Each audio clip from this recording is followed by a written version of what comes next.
मित्रों नमस्कार।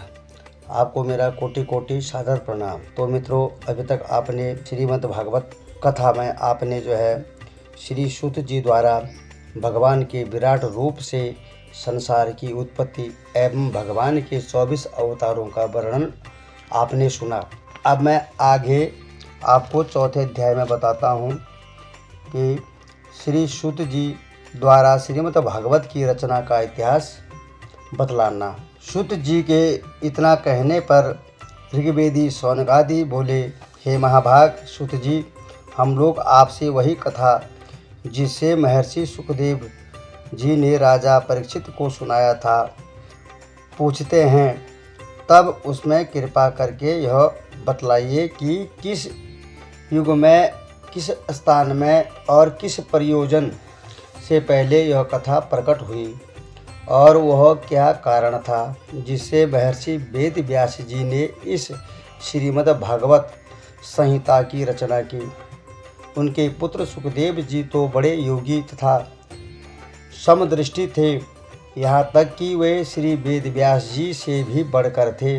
एक विष्णु में ही बुद्धि लगाने वाले, माया निद्रा से जागृत, गुप्त रूप से महाज्ञानी और देखने में महामूढ़ से जान पड़ते थे। तभी तो एक समय जबकि नग्न सुखदेव जी कहीं जा रहे थे तो उन्हें देखकर भी जल में क्रीड़ा करती हुई अप्सराओं ने वस्त्र धारण न किया, परंतु उनके पीछे वहां ज्यों ही वेद व्यास जी आए, उन्हें वस्त्र पहने हुए देखकर स्त्रियों ने लज्जित होकर अपने वस्त्र पहन लिए। तब यह आश्चर्य देखकर व्यास जी ने स्त्रियों से पूछा तो उन्होंने कहा, तुम्हारे यहाँ स्त्री पुरुष भेद है, किंतु तुम्हारे पुत्र सुखदेव जी परम पवित्र दृष्टि वाले हैं और स्त्री पुरुष भेद से रहित हैं। किंतु आश्चर्य तो इस बात का है कि उन बावले, उन्मत्त और मूर्खों की तरह उस जंगल से देश में विचरने वाले सुखदेव जी को हस्तिनापुर के पूर्ववासियों ने कैसे पहचान लिया, जिससे पांडु वंश में उत्पन्न राजा परीक्षित उनसे मिले। फिर हे सूत जी, मुनि सुखदेव जी तो गृहस्थों के घर कभी जाते ही नहीं थे और यदि कभी संयोगवश कहीं किसी के आश्रम में चले भी गए तो वहाँ उतनी ही देर तक ठहरते थे जितने समय में गौ दूही जाती है, यानी गाय का दूध निकाला जाता है।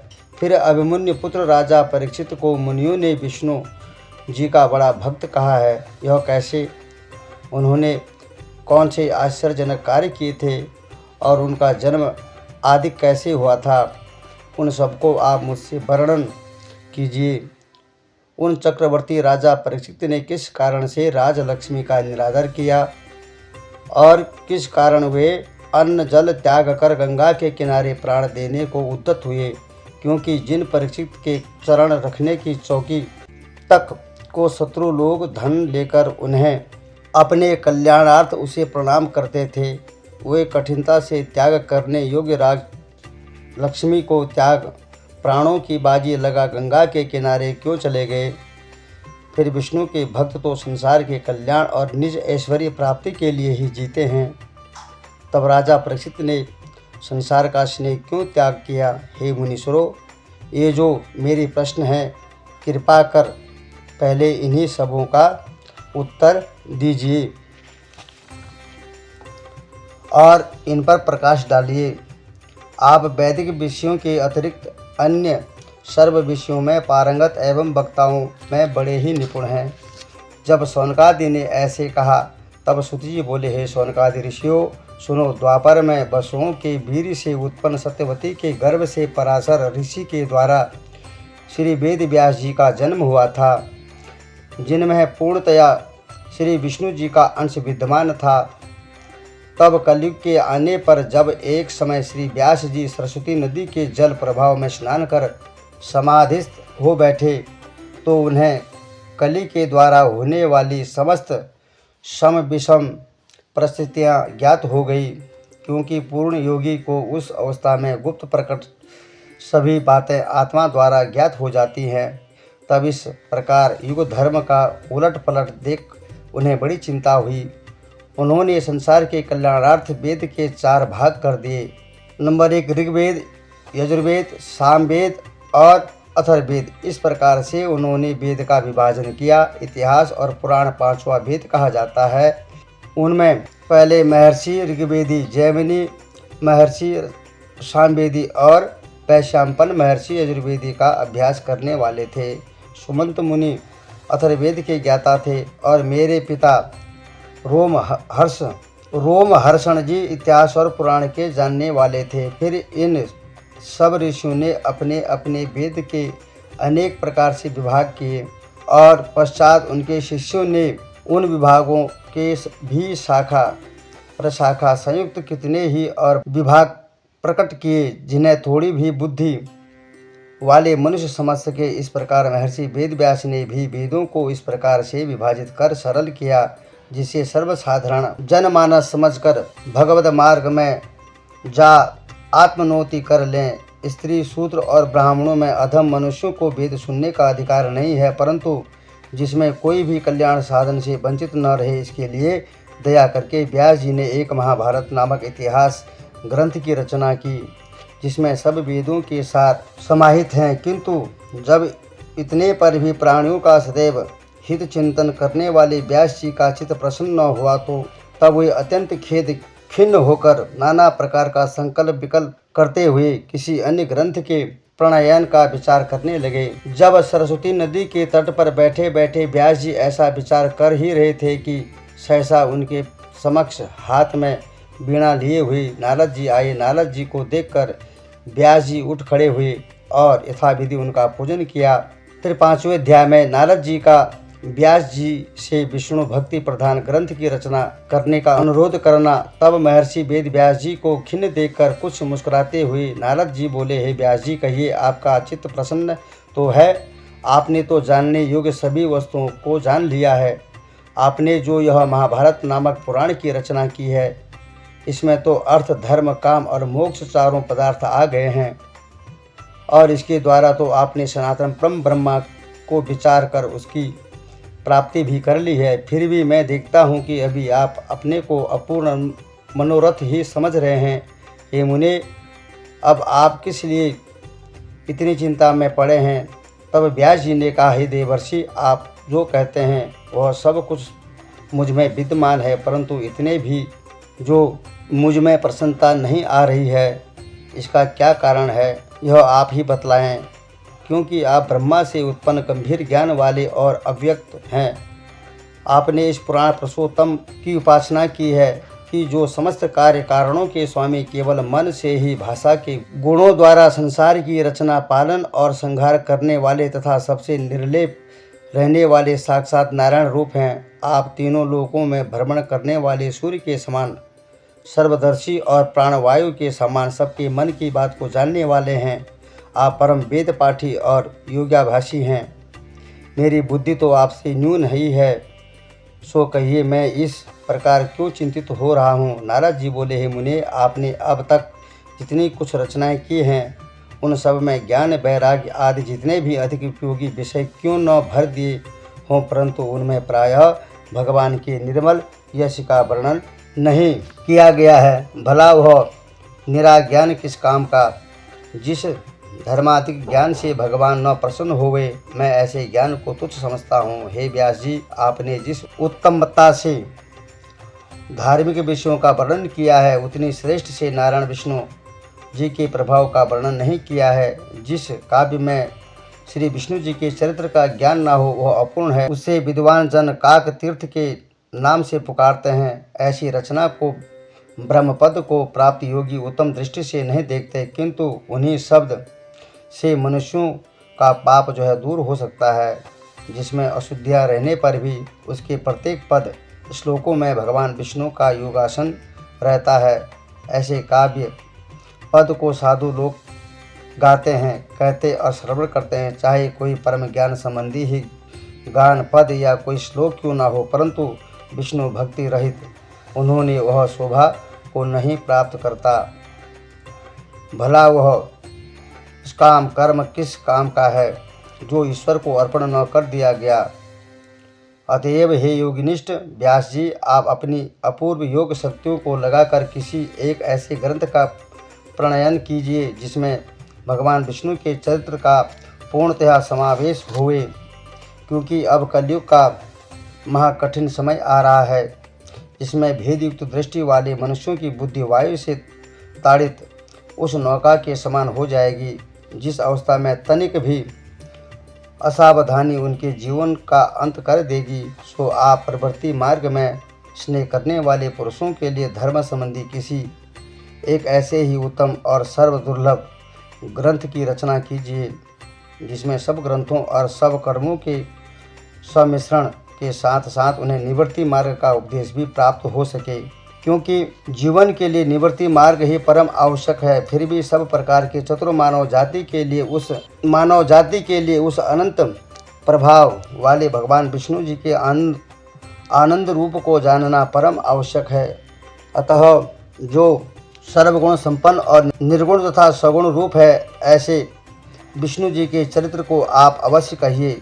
और अपना धर्म सबसे बढ़कर है, तथापि उसे त्याग करके भी जो विष्णु भगवान जी के चरणों का भजन करता है, चाहे वह जिस जाति में क्यों ना उत्पन्न हुआ हो, परंतु वह अपात्र होने पर भी सर्वथा कल्याण का भागी होता है। परंतु अभक्त एवं नास्तिकों की तो बात ही न्यारी है, उन्हें कुछ नहीं मिलता, किंतु विद्वान के लिए यह उचित है कि वह परमानंद स्वरूप में ही लीनता प्राप्त कर लेवे, क्योंकि विषय सुख तो अत्यंत ही तुच्छ और काल द्वारा प्रेरित आते जाते रहते हैं। फिर उनके लिए यत्न करना व्यर्थ है। परंतु प्रवृत्ति मार्ग में रहकर भी जो जन विष्णु भगवान जी की भक्ति में तत्पर रहते हैं, वे जन्म मरण से छूट जाते हैं और आवागमन से मुक्त हो जाते हैं, क्योंकि जिसे एक बार भी भगवत प्रसाद का रसास्वादन हो जाता है, वह उसके चरणारविंदों में इतना लुब्ध हो जाता है कि फिर भी उसे छोड़ना नहीं चाहता।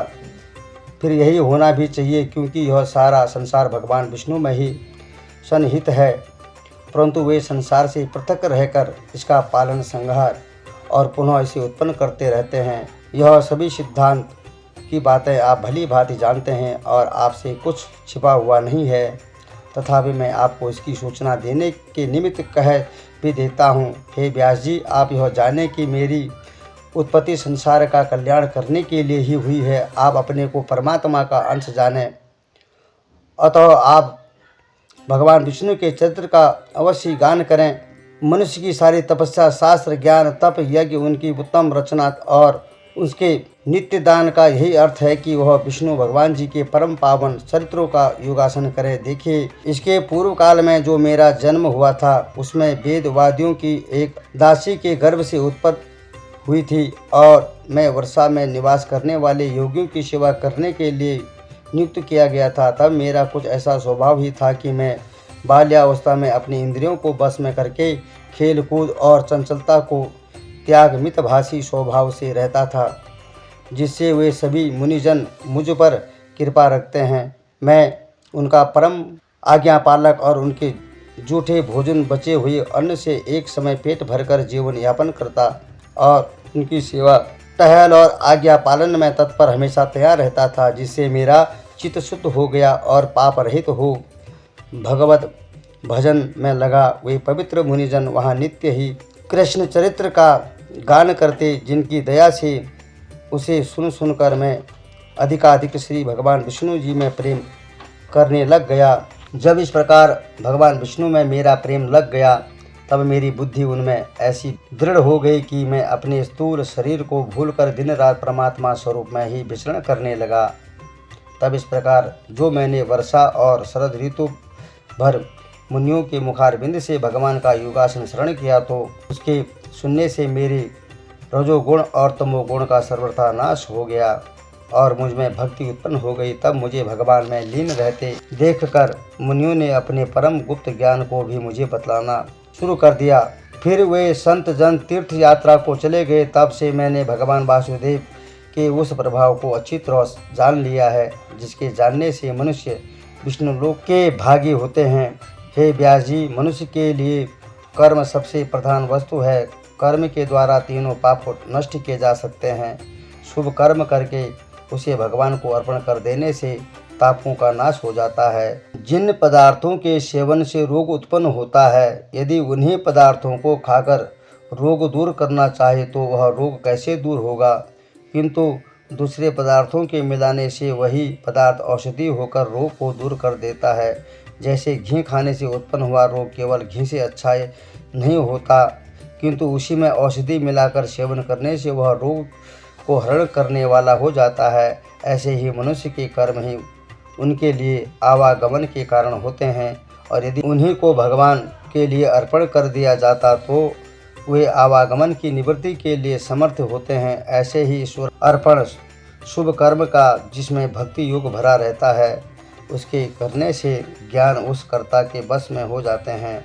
जब मनुष्य इस प्रकार विधि निषेध का ध्यान रखकर शुभ कर्म करने लगता है, तब वह श्री कृष्ण भगवान जी के नामों का जाप करता हुआ बारंबार उनका ही स्मरण करता है। तब वह कहता है, हे भगवान वासुदेव, आपको मेरा प्रणाम। मैं प्रद्युम्न, अनिरुद्ध और संकर्षण को प्रणाम करता हूँ। इस प्रकार जो मनुष्य भगवत आराधना करते हुए इन मंत्र मूर्तियों के उपासक होते हैं, वे श्रेष्ठ ज्ञानी कहलाते हैं। हे ब्राह्मण, जब मैंने इस प्रकार से भगवत आराधना किया, तब भगवान ने प्रसन्न होकर के अपना प्रेम स्वरूपी प्रसाद मुझे दे दिया। सो हे व्यास जी, अब आप उन्हीं विष्णु के चरित्र का योगासन करें, जिसमें जानकर विद्वानों की इच्छा समाप्त हो जाती है और जिसके द्वारा कलेशों से बारंबार दुखी होने वाले मनुष्य का दुख नष्ट हो जाता है। तो मित्रों, यहाँ पर से ये अगली कथा मैं आपको अपने दूसरे वीडियो में आपको बताऊंगा। तो आज की कथा यहीं पर संपन्न करते हैं, और आप बड़े प्रेम पूर्वक, बड़े आदर पूर्वक आप कथा का श्रवण करें, और मेरे चैनल को लाइक सब्सक्राइब भी करते रहें। और कथा आपको कैसी लगी अवश्य कमेंट में ज़रूर लिखिएगा। आपका बहुत बहुत धन्यवाद। ओम नमो भगवते वासुदेवाय। ओम नमो भगवते वासुदेवाय। ओम नमो भगवते वासुदेवाय।